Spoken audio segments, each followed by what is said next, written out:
Spending होता है। मैं मानने को तैयार जी। क्या होगा इस बार? हाँ, इस बार एनडीए की सरकार बनेगी बिहार में, नीतीश जी मुख्यमंत्री रहेंगे हमारे। नीतीश जी जी मुख्यमंत्री? 100%। नीतीश जी इस परिस्थिति में है कि वो दोबारा मुख्यमंत्री बन सके? सर एक कहावत है कि दशरथ जी को पता था कि मैं वृद्ध हो गया हूँ, केकई जी को भी पता था कि मेरे जो स्वामी है वो भी वृद्ध हो गए हैं, तो माँ केकई ने राम को वन इसलिए भेजा कि ताकत पता चले। और दशरथ जी को भी पता था कि जब तक राम नहीं जाएंगे वन को तो राम का पहचान नहीं बनेगा। तो कुछ जानबूझ के भी नाटक के चाहे जानबूझ के भी कुछ ऐसे किया जाता है कि पब्लिक को समझ में आए कि हम उस लायक नहीं। आप बताइए इस आरजेडी सरकार में, लालटेन की सरकार में, पंजे की सरकार में कोई सुरक्षित नहीं था भैया, बेटियां सुरक्षित नहीं थी, कोई दलित सुरक्षित नहीं था, कोई घर सुरक्षित नहीं था, कोई गाड़ी नहीं खरीदता था, कोई मकान नहीं बनाता था। आज देखिए सारे अमन चैन से हैं। अगर अपराधी अपराध करता था त्वरित कार्रवाई की जाती है और जेल में बंद किया जाता है। आज सुरक्षित है? 100% है सर। अर्चना ज्वेलर्स शहर की मुख्य मार्केट जी जी सिवान में कितने बजे लूटा गया था? पकड़ा गया लोग। कितने बजे लूटा सर? वो तो होगा कितने बजे? हर एक दुकान पर प्रशासन नहीं पकड़ा भैया भैया कितने बजे लूटा गया जी? ये बता प्रातःकालीन लूटा गया। अभी मलवलिया में जी 4 लोगों को पहले तो गोली मारा, फिर वो उसी परिस्थिति में भागने लगे लोग, दौड़ा के तलवार से काटा गया जी। उनके मांस के लोथड़े जी वो पुल पे हमने देखा जी जी।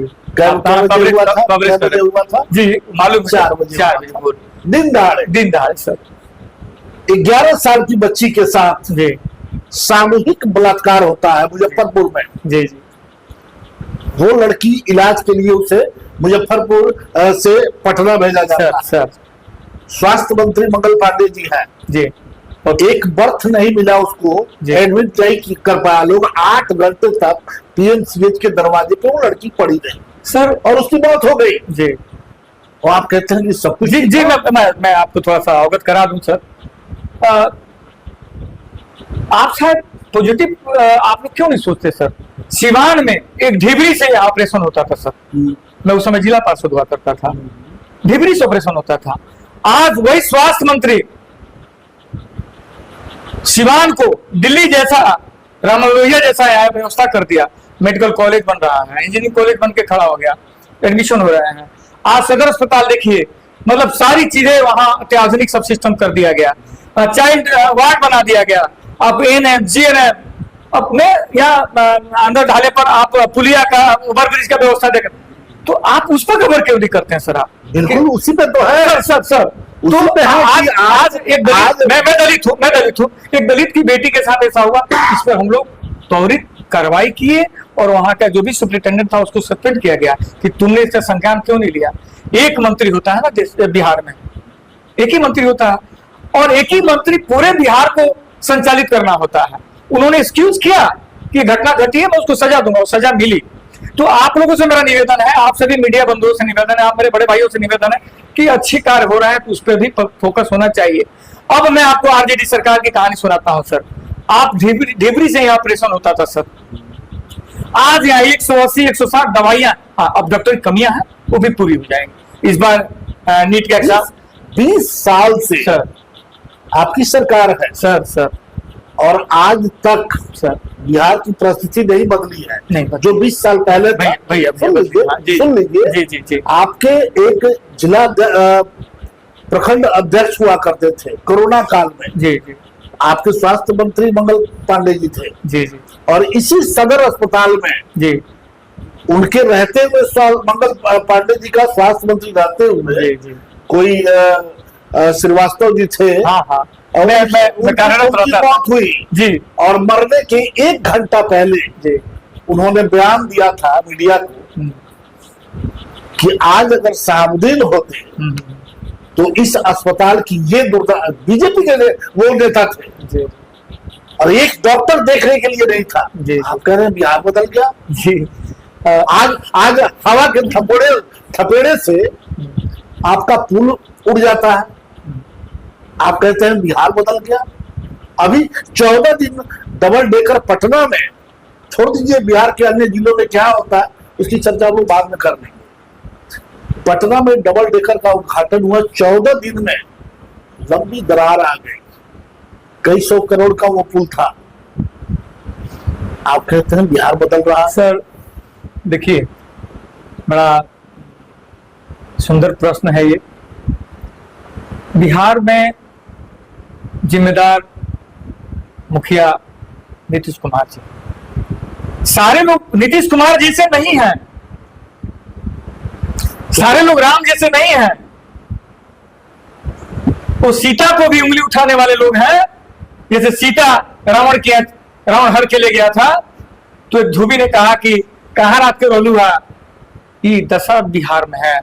यहाँ के माननीय मुख्यमंत्री बहुत ऑनेस्ट और बहुत, पूरे भारत में उनकी चर्चा होती है विकास के लिए, पूरे दुनिया में चर्चा होती है विकास के लिए भाई नरेंद्र मोदी जी का। अब रही पुलिया की बात, बहुत अच्छा प्रश्न है कि इतना रुपया लागत हुआ क्या, कि वहां इंजीनियरिंग कुछ सिस्टम गड़बड़ होंगे या कुछ वहां बेईमान टाइप के लोग होंगे कि उसका ठीक से निगरानी, ठीक से व्यवस्था नहीं किया होगा, इसलिए आज मुख्यमंत्री जी की बदनामी और मुख्यमंत्री जी की बात पर उनके ऊपर क्लेम किया। खाली मुख्यमंत्री की बदनामी, आपकी बदनामी नहीं। तो मुख्यमंत्री जी जुड़े हैं ना हम लोग। हाँ, तो आप खाली कह रहे हैं कि मुख्यमंत्री की हम लोग जुड़े हैं तो सर, एनडीए जुड़ी हुई है, पूरा एनडीए जिम्मेदारी लेती है सर, मैं लेता हूं सर। मुख्यमंत्री जी ऐसे लीडर हैं, ऐसे सोच के लोग हैं कि उन्होंने कहा कि मेरे जीते जी मेरा बेटा कोई मंत्री पद पर, कोई मुख्यमंत्री अच्छा कि नेतागिरी का कोई प्रभाव में नहीं रहेगा। बताइए ना सर, इससे बड़ी कोई बात हो सकती है क्या? जिस दिन उनका स्टेटमेंट था तो दिमाग खराब हो गया। 1 महीने का चुनाव बचा हुआ है। इस बार बिहार का मेन मुद्दा क्या होगा जिस पर आप या तो जनता के बीच में जाएंगे या जनता उस मुद्दे को लेकर के अपने नेता का चुनाव करेंगे? जी देखिए सर, हम लोग बिहार पूरे चुनाव में मुद्दा की बात नहीं करना, विकास की बात करना है। और विकास इतना ज्यादा बिहार में किया हुआ है नीतीश जी के नेतृत्व में कि माताएं प्रसन्न है, बहनें प्रसन्न है। आपको पता है, एक सूचना देता हूँ, बहनों को यूट्रस कैंसर हो रहा था, माताओं को अधिकतर। तो माननीय मंत्री मंगल पांडे जी ने फ्री वैक्सीनेशन के लिए पूरे बिहार में आदेश कर दिया कि जो 12 साल से 13 साल से जो बच्चियां बड़ी होंगी, अच्छा माताएं होंगी, उनको फ्री में वैक्सीनेशन होगा। तो देखिए सोच, आज शिक्षा देखिए कहां तक पहुंच गया है, आज स्वास्थ्य देखिए कहां, तो रोडवेज देखिए, बिजली देखिए, अरे सारे लोग सुरक्षित अपने घरों में बैठ रहे हैं, रह रहे हैं। और उस समय जो सरकार लालू प्रसाद यादव जी की थी, आरक्षण पूरे परिवार में ले लिया करते थे वो। पत्नी को मुख्यमंत्री बना दो, बेटी को एमपी बना दो, बेटा को मंत्री बना दो, मतलब आरक्षण का ओरिजिनल फायदा लालू यादव जी ने लिया, हम लोग को नहीं मिला। अब मैं आपसे क्या क्या बताऊं, मैं 2001 में जिला पार्षद हुआ करता था, मेरा ही सीट सिर्फ कैंसिल कराया गया थी, पिछड़ा कर दिया हमारे मंत्री जी, हमको वहां से हटना पड़ा। उनको लगे गजय पासवान कहीं मेरे सीट पर नहीं लड़ जाए, क्योंकि सीवान सदर से मैं जिला पार्षद हुआ करता था। एक ही सीट को हटाएगी जिसमें रिजवान जिला पार्षद हुए। अब ये तो रूप है, ये तो नीति है, तो क्या जनता उनको वोट देगी? एक ही वोट उनके पास है, वो वोट है यादव वोट। भ्रष्टाचार मुद्दा नहीं बनेगा, कोई है ही नहीं सर। भ्रष्टाचार तो करेगा, उसी समय उसको गिरफ्तार किया जाएगा। टीवी देखते हैं? एकदम देखते हैं सर, 100%। अभी कल प्रशांत किशोर ने जी बहुत अच्छा प्रश्न, आपको याद आ गया कि मैं क्या सवाल कर? जी मैं लग रहा था कि आप पूछ के नहीं रहे हैं ना, पूछ एक एक करके ना कोई बात होगी। प्रशांत किशोर ने कितना बढ़िया जी कहा कि मंगल पांडे जी के लेकर के उन्होंने तो पूरा चिट्ठा खोल दिया। जी 12 लाख की गाड़ी 28 लाख में ली जा रही है। जी लगभग 250 गाड़ियों का पेमेंट कर लिया गया है। 200 गाड़ी का और शायद पेमेंट करना है, उसमें कोर्ट का ये। तो एक तो लंबा भ्रष्टाचार वो दिखाई दे रहा है।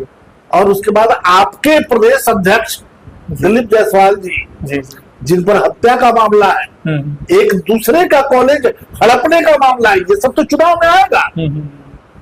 तो फिर जनता में क्या लेके जाइएगा आप लोग?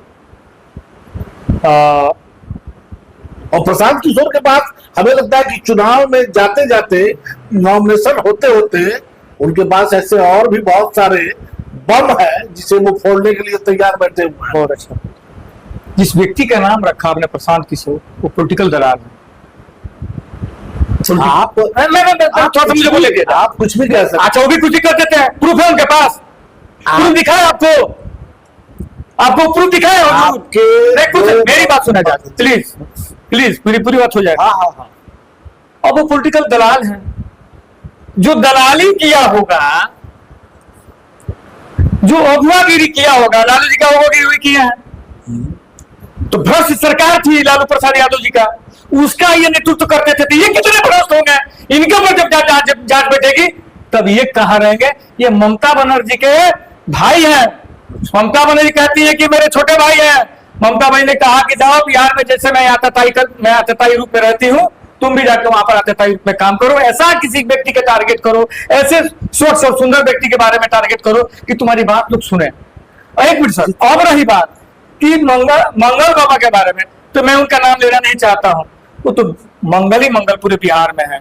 आज दलित, शोषित, वंचित, आपको पता होना चाहिए सर कि अपने घर में मर जाया करती थी मेरी माताएं और बहनें डिलीवरी के चक्कर में। आज वहां कोई गाड़ी नहीं होता था, कोई घोड़ा नहीं होता था, अस्पताल में कोई व्यवस्था नहीं होता था। आज जाते हैं तो पैसा भी मिलता है और जच्चा बच्चा दोनों की सुरक्षा भी होती है। अब रही प्रशांत किशोर जी, प्रशांत किशोर जी देश के जितने भी कट्टरपंथी देश हैं वहां से उनको फंडिंग आती है, जितने मुस्लिम कट्टरपंथी देश है वहां से फंडिंग आती है, और उनके पार्टी में अधिकतर मुस्लिम लोग ज्यादा है। पासवान जी, सबसे बड़ी बात है कि जितने पुरजोर तरीके से जी, जी। आप अपनी बात एकदम अपने नेता के प्रति बचाव कर रहे हैं, नहीं बचाव नहीं कर रहे सर जी, आप उनके पक्ष में बोल रहे हैं जी, ये बात वो क्यों नहीं बोल रहे हैं? और बड़ा नेता कोई, चूंकि प्रदेश अध्यक्ष पे उंगली उठ रही है जी। उसके बाद आपके स्वास्थ्य मंत्री पे उंगली उठ रही है, लेकिन बिल्कुल ये शांत तरीके से आपके प्रदेश अध्यक्ष तो जवाब भी नहीं दे रहे हैं बेचारे। बिल्कुल कुछ ही नहीं, तो क्या देंगे वो? हत्या का मामला है, वो प्रशांत सब कुछ है। इसके सेकंड बाइट में प्रशांत जी के बारे में आपको कुछ बताऊंगा। वो जो कॉलेज है जी, जिसको ये जबरन कब्जा किए हुए हैं, उस पर भी कार्रवाई हो रही है। जी जी, संसद में भी सवाल उठा जी। दूसरी बात कि आपके मंगल पांडे जी भी बड़ी शालीनता से उन्होंने स्वीकार किया कि 25 लाख का वो एक किस्त आया था कर्जे के तौर पे, फिर हमारे पिताजी ने उसे वापस कर दिया। तो प्रशांत ने ये कहा है कि भाई हमारी बात सत्य हो गई कि वहां से पैसा, अभी 61 लाख का और मामला है। इस तरह की बातें आ रही हैं। अभी उनका कहना है कि अभी बहुत सा बम उनके पास है। तो आपने जो बड़े लीडर जितने, जी, हमें बड़ा अच्छा लगा कि आपने अपने नेता का बचाव किया। बचाव नहीं किया सर, सच्चाई बताया। लेकिन आपके बड़े लीडर बिल्कुल बहुत सारे हुए हैं, डरे हुए हैं, ये समझ में नहीं आ रहा। देखिए, किसी कीचड़ में पत्थर जोर से फेंकिएगा ना सर तो अपने ऊपर आता है। प्रशांत किशोर जी को क्यों, क्या जवाब देना है? वो तो कहते हैं कि मैं मुख्यमंत्री नहीं बनूंगा, और जब मुख्यमंत्री का सर्वे होता है तो सबसे पहले फोटो उनका होता है। क्या सर आप लोग बात करते हैं? दिल सर्वे में ऐसा नहीं। अरे सर मेरे नीचे क्रम में आज क्यों आता है? क्यों? अरे भाई वो एक पार्टी का किसी और को घोषणा कर दे, किसी और को घोषणा कर दे। वो बुर्बक बनाना चले हैं आप, बुर्बक मत बनाइए बिहार को। बिहार की जनता बहुत चालाक है, बहुत चतुर है, वो समझती अच्छा बुरा क्या होता है। उनके पार्टी में सबसे ज्यादा शिरकत मुसलमान भाइयों का है। अब बाहर से फंडिंग आता है, कहां से चलता है? वो फंडिंग का जवाब कौन देगा? लेकिन कभी कभी तो लोग कहते हैं कि भाई प्रशांत किशोर बीजेपी का बी टीम है। लोग, अच्छा आरजेडी वाले कहते हैं, लोग कहते हैं, आरजेडी वाले भी कहते हैं, आपके और भी बोले कहते होंगे। तो कहने के लिए किसी का मुंह थोड़ा रोका जाएगा सर। विकास देखिए ना सर, बिजली 1 घंटा के लिए नहीं करती है, रोडवेज देख लीजिए, आपको बिजली फ्री कर दिया, 125 यूनिट फ्री हो गया, आपको अस्पताल देख लीजिए, आपको शिक्षा देख लीजिए। कब तक फ्री रहेगा? चुनाव तक, जब तक हमारी सरकार रहेगी। चुनाव तक, जब तक मेरी सरकार रहेगी। चुनाव नहीं सर, कई जगह हुआ, चुनाव के बाद बंद कर दिया। मैं बिहार की बात कर रहा हूँ सर, जब तक मेरी सरकार रहेगी एकदम फ्री रहेगा सर। तो ये तो अभी का हुआ, आपकी सरकार तो 20 साल से है, तो बहुत कुछ फ्री नहीं हुआ है सर। क्या फ्री हुआ? आज वृद्धा पेंशन देख लीजिए, कब 400 था, 1100 आपने वो तेजस्वी के दर से आपने कि भाई इसका सारा क्रेडिट ले जाएगा वो। अच्छा, मेरा घर है तो मैं अपने पिताजी को नहलाऊंगा धुलाऊंगा सर, बाहरी थोड़ी दिलाएगा। वो तो कहेगा सिर्फ कि हम हमारे यहाँ रहते तो मैं ये कर देता, मेरे यहाँ रहते तो मैं ये कर देता। बाहरी कुछ नहीं करते हैं, हमें ही करना होगा। आप मेरे पास आए, मेरे बड़े भाई हैं, तो आप ही मेरे अंतिम सवाल हमारा ये कि चुनाव आयोग आज बीजेपी का पक्ष में काम कर रहा है। नहीं, और अभी अवध बिहारी चौधरी जी का एक बयान आया है कि एनडीए के लोग डरे हुए हैं और वो चुनाव नहीं चाहते हैं, इसीलिए ये सारा हथकंडा अपनाया जा रहा है। अब तो एक मैंने अध्याय सुनाया आपको मंत्री जी के बारे में, परम आदरणीय अवध चौधरी जी हमारे गार्जियन भी हैं। एक दलित के बेटा से शायद डर गए थे, मेरा सीटों पे अति पिछड़ा करा दिए, दलित सीट था। जो ज्यादा डरता है ना सर, दूसरे पर ज्यादा उंगलियां उठाता है। इन लोगों को डर है कि हमारे पास कोई विकास नहीं है, चरवा विद्यालय है, हमारे पास लूटपाट है, हमारे पास रेलवे घोटाला है, रेलवे भर्ती घोटाला है, हमारे पास 50 घोटाले हैं। तो इसलिए सब लोग बोल रहे हैं, इसलिए सब एक आदमी के चेहरे के जैसा 10 आदमी के चेहरे के जैसा होता है क्या? नहीं होता है। 50 घोटाले मिला करके सर सबसे बड़ा घोटाला हमें लगता है कि बिहार का सबसे बड़ा घोटाला वो आपके रीजन में आया है। 72,000 करोड़ रुपए का कोई माई बाप नहीं है, अता पता नहीं है, और ये किसी का आरोप नहीं है, ये नीति आयोग का रिपोर्ट है। तो ये 72,000 करोड़ का जो घोटाला और ऐसे समय में आया है चुनाव के वक्त में, इसकी सरकार छानबीन कर रही है। इसकी सरकार कहाँ से छानबीन कर रही है? सरकार ने ही गबन किया, सरकार पे लिगेशन लगाया। चोर भी आप ही और सिपाही भी आप ही। चोर सिपाही की बात नहीं है, हमें आप कुछ भी बोल दे रहे हैं, कोई भी बात हमारे पर लगा रहे हैं, इसकी जानकारी तो मुझे होनी चाहिए ना सर, कि नहीं होनी चाहिए?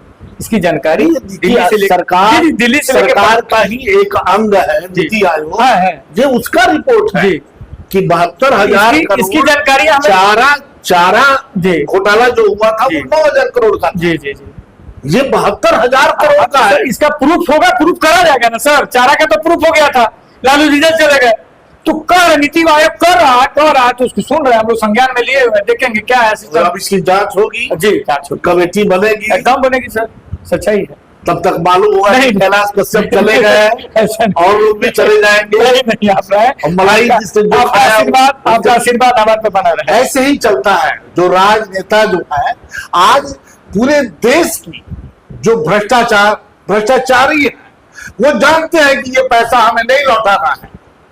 आज इस सरकार के साथ है, कल वो फिर कहीं और चले जाएंगे, और सरकारों को मजबूरी है अपनी कुर्सी बचाने की। और ऐसे बहुत सारे भ्रष्टाचारी आज के वर्तमान सरकार में हैं और ये कल भी रहेंगे। ऐसा नहीं है कि कल ये नहीं रहेंगे वहां पे, क्योंकि सरकार को भी अपना पैसा बचाना है, अपनी कुर्सी बचानी है। आज तक भारत के इतिहास में ऐसा कहीं नहीं हुआ कि जो भ्रष्टाचार में जो पैसे गबन हुए वो उस नेता से, उस मंत्री से या उस अधिकारी से उसकी संपत्ति बेच करके वापस ली गई। मोदी जी 14 में आए थे, पूरे देश को लगा था कि एक ऐसा व्यक्ति आज सदन में पहली बार जब वो चुन के सदन में प्रवेश किए थे तो लगा था कि देश की स्थिति बदलेगी। लेकिन आज आप देखिए क्या स्थिति है, सारे भ्रष्टाचारी उनके साथ खड़े हैं और देश का पैसा, जो गरीबों का पैसा है, वो लूट रहा है। 72,000 करोड़ का हिसाब किताब नहीं है, मिलेगा भी नहीं, और हम लोग कुछ दिन के बाद इसको भूल जाएंगे। लेकिन ये सारे मामले उस समय आए हैं जब बिहार में चुनाव होने वाला है, और देखना है कि ये चुनाव, पहले तो अभी संशय है कि क्या पता ये चुनाव होगा भी या अभी कहीं टले या फिर राष्ट्रपति शासन लागू हो। लेकिन अगर होता है तो बिहार की जनता की वो गाढ़ी कमाई, इस पिछड़े राज्य बिहार की वो गाढ़ी कमाई जिसे राजनेता लूट चुके हैं, अब वो वापस आप नई सरकार जो बने वो वापस आएगी या फिर ये बंदरबाट इसी तरह चलता रहेगा। BA, BCom, BSc, MA, MCom करें विश्व की सबसे बड़ी यूनिवर्सिटी इग्नू से। सॉल्व असाइनमेंट्स और गाइड बुक्स प्राप्त करें। संपर्क करें Mahakal computers, DAV PG college के पास, पंच मंदिरा मोड़ से दाहिने, Siwan. RS James and jewellers, जहां आपके लिए हॉलमार्क जेवर एक से बढ़कर एक डिजाइनों में उपलब्ध हैं। वहीं लेनी हो गोल्ड, डायमंड या चांदी के जेवर तो आज ही चलें सिर्फ और सिर्फ RS जेम्स एंड ज्वेलर्स। सबसे विश्वसनीय shop, Lal palace, station road, Siwan. Mobile number 9572658649 और 7979869474। एम्स नई दिल्ली व सफदरजंग नई दिल्ली के सीनियर डॉक्टर अब आपके शहर सिवान में।